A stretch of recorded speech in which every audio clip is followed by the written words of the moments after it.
Hey guys, Willie and Murphy here. Welcome back to the channel, welcome to another video, and welcome once again to the Vauxhall Corsa D. Now in today's video, there was a noise on this car as I road tested it first of all, and going around turns, and it was not left and not right, it was intermittent in either direction. It wasn't a knock like a ball joint, it wasn't a knock like a top mount, it wasn't a knock like the gearbox mount that I've just done in the previous video. It was something different. And I knew exactly what it is the second I opened the bonnet. So let's get stuck into today's video.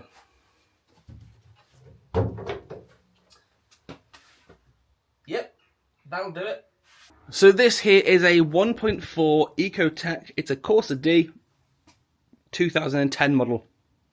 Now I wouldn't say that this particular issue is a common fault, but a fault that I think can be easily achieved with many vehicles, not just this one. And what's happened is, at some point in time, the car may have died, and it may have had a new battery fitted. And, well, if you have a look at this, when I'm going around the corners, this is the noise I can hear of the battery flopping around and actually jumping out of its specific cradle. MOT stipulations would say that a battery has to be secure for a test. Now, with the MOT coming up, I can confirm that that is not. If you look down the side, you can see that little bracket there is a battery clamp. Now what happens is the bottom of the battery's got a lip, and the clamp kind of fits over like that and holds the thing into place. So what I need to do is remove that battery clamp, secure the battery in place, and then refit that clamp over that lip on the battery, bolted down, and this wobbling here will be no more. One of the joys for this car is, and it is a real blessing, is this front cross member is metal. This is your negative terminal. Had this have been your positive, and this have flopped over and caught, which it can quite easily do, there could have been a serious lot of bother. You potentially could have blown your ECU, you could have started a fire, it could have been a number of things. Thankfully that isn't the case. The positive is underneath this little attachment, but it's not good nevertheless. So let's get this refitted, get the battery all cleaned up, make sure everything is nice and tight, and then we can hopefully box this off, and that very interesting knock, which is easily diagnosed, can be resolved. So a simple list of tools I'm going to need for this job. Firstly, a ratchet, a long extension, a 13mm socket, and a magnet. The magnet is for picking the bolt out, the socket is for the nut, the extension is to reach down there, and the ratchet, well, that's to undo it all.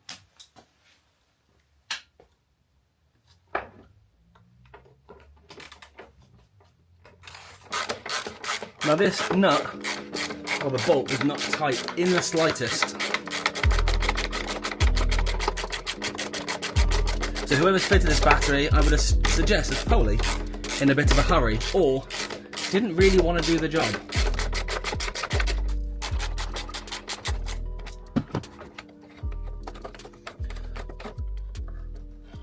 There you go. That's out, didn't need the use of the magnet. Now, if you can see here, this lip on the battery. Now, on the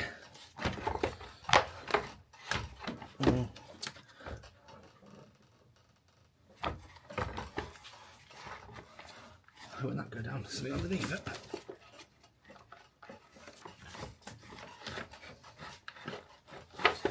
Right, there's something underneath the battery. The battery's going to have to come out. So to remove the battery from the car, you have a 10mm nut here, and under this flap there's another 10mm for the positive. You want to make sure when they're off, they don't touch, because big problemo. You also want to make sure that nothing goes across the two terminals, like a spanner or an extension bar, anything like this. These cases and guards are really, really helpful to make sure that doesn't happen. But obviously you still need to be very careful and vigilant. So 10mm, 10mm, let's take these two terminals off, let's lift the battery out, and let's see what's underneath and stop me from locating this in place.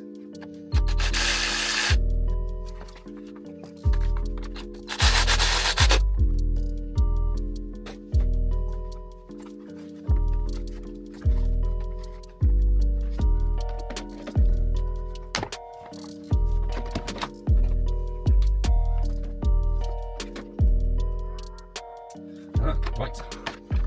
Okay, so it makes a little bit of sense now. In the base of this battery, I don't know if you can see here, I'll get a little closer up shot in a second, you've got what is a removable retaining clip.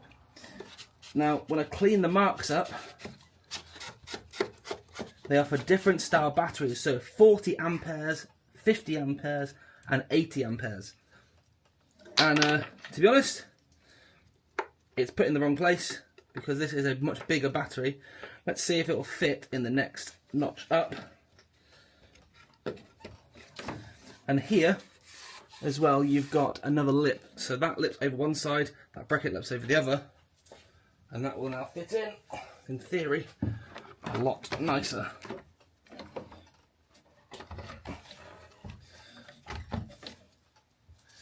So the battery is located on this side. This retaining bracket, although there's a little bit of movement, is much better than it was. And I can now mount this back in. Now this is where the magnet comes in real handy. It's quite a heavy bolt, but it doesn't really matter too much. I can lower that down and I can maneuver it into place. Once I'm happy that I think that is in the right location, I can then start to twist this all down and then lock it into place.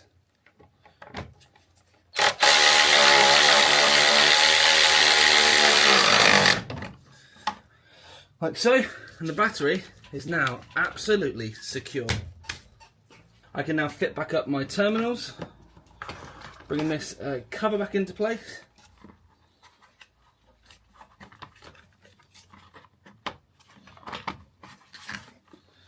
So they're on,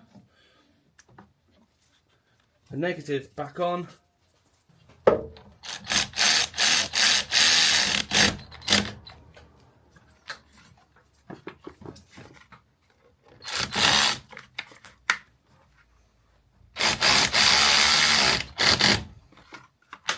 And now we have a battery completely ready for MOT.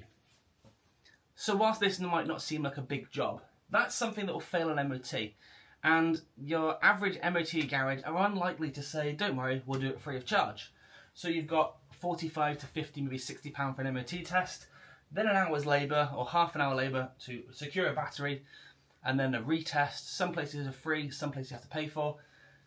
Well, that is now sorted, and there should be no issues with regards to the MOT test. The battery is solid in its housing, it's not moving left and right, it's not moving back and forth, and I'm really happy with how this is, and it means now when I go around corners I'm not going to have an unusual knock, hopefully, but if I do, it won't be from the battery.